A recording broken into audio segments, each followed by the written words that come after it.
G'day folks, this is Dragon for Aussie Survival in conjunction with Survival HQ. And the last few weeks I've been experimenting with DIY waterproof fire lighters to be used in situations where you need to light a fire with damp kindling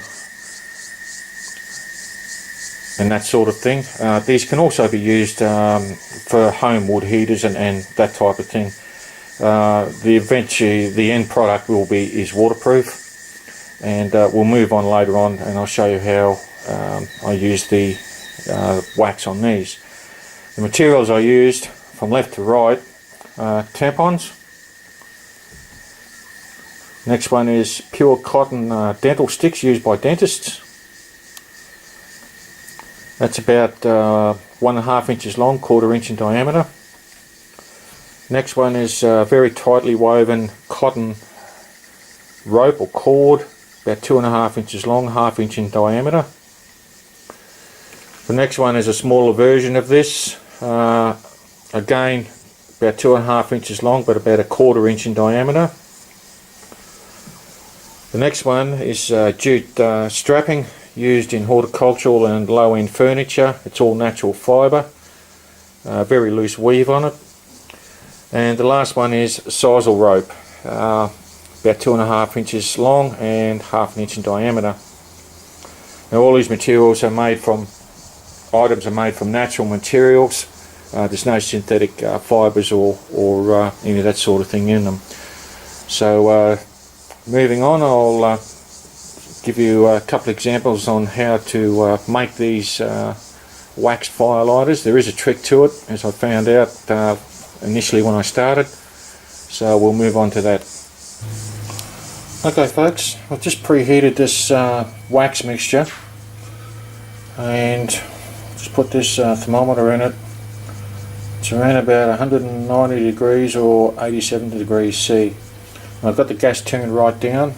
Heat control is most important in this, and also safety precautions. You don't want to spill any of this hot wax on your bare skin or even on your clothing, because you suffer very severe burns. Also, you've got to be careful of flash fires if it's overheated.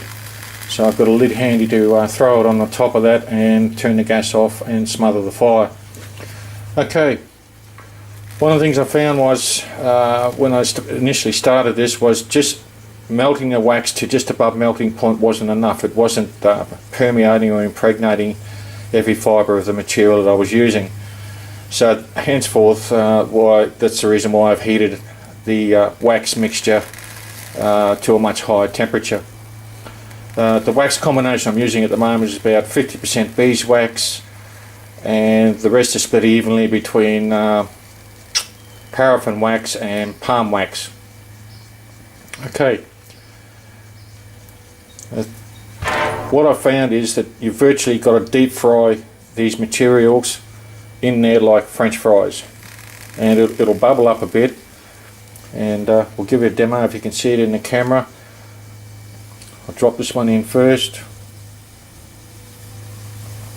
You can see it bubbling up there. So what's happening there is that the heated wax is actually permeating the material in that jute square.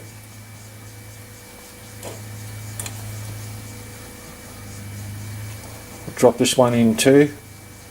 That's the 2-inch, 1/2 inch diameter cotton cord. You can see the same thing happening there again.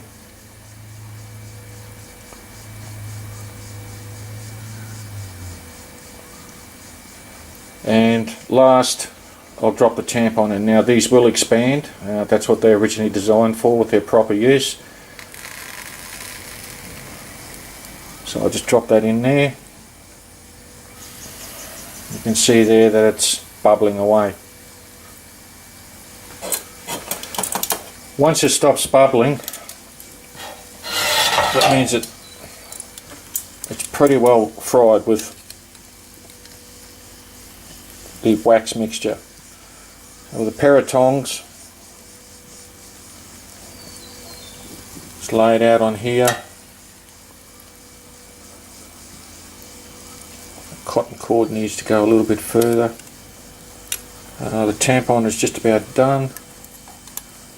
I'll pull that out and drain it, some of the excess wax off that.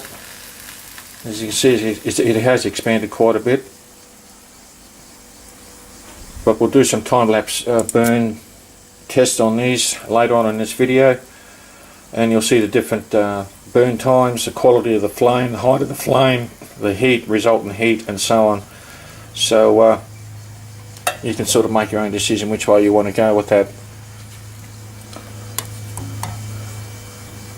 For the pieces of material that are cut in length, you can vary the length to any length you want. It's just a matter of testing it, how long you want it to burn for.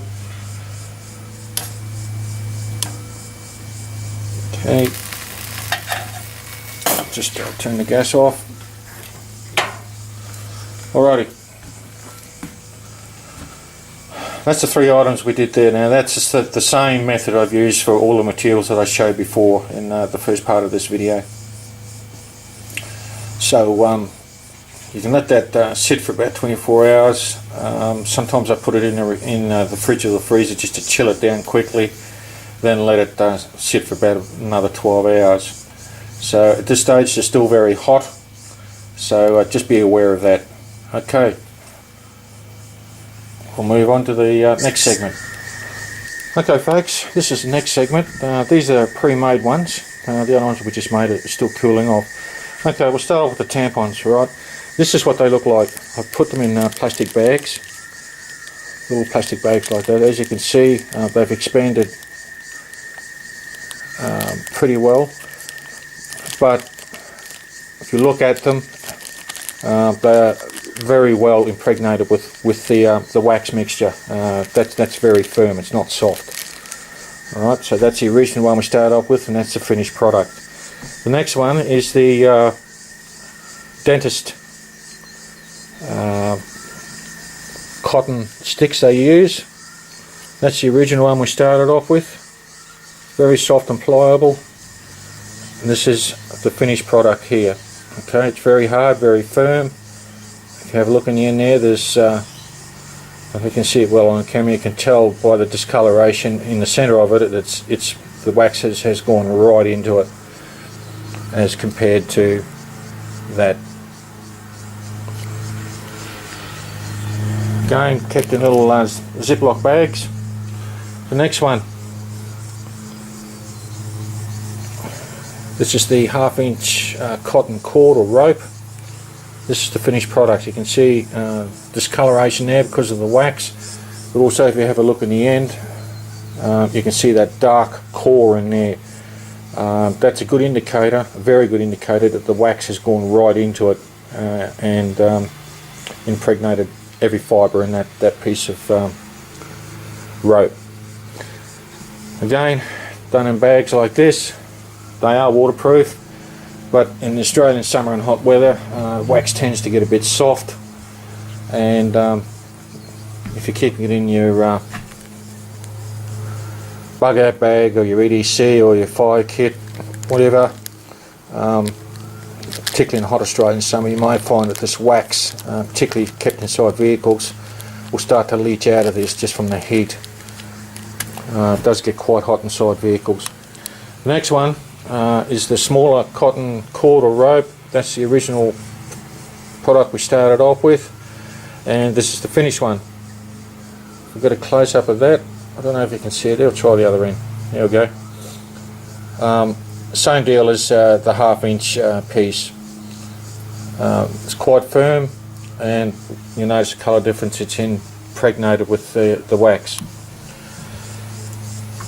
Next one is the Hessian or jute strapping. Okay, you notice the colour difference there. This is the one that was done in wax. It's quite firm. You can, it's a little bit flexible. That's because of the loose weave on it. But we'll see how well that burns later on. And the last one is the sisal rope. This is what we started off with. This is the finished product. A little bit harder to see the core on that, but you can see by the discoloration, and it's quite firm once the wax is set, as with all these products.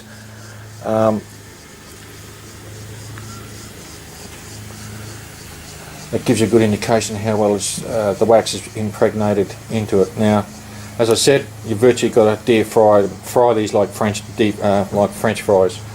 Alright, all these products can be lit using variations of fire steels, blast match, fire steel and striker, more conventional means like matches, lighters, that sort of thing.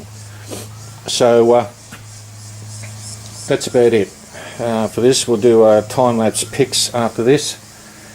One thing, next project, I don't know if I'll get it done before Christmas, maybe in the new year, is to use rendered animal fat using the same process, deep frying it, see how it goes in a situation where you can't get wax. Alright folks, we'll do the time-lapse pics on the different burn rates and flame quality of these, and give you some idea. It's really up to you how you do it, which ones you use. I carry a variety around with me in my fire kit all the time, just in case. So we'll move on to that.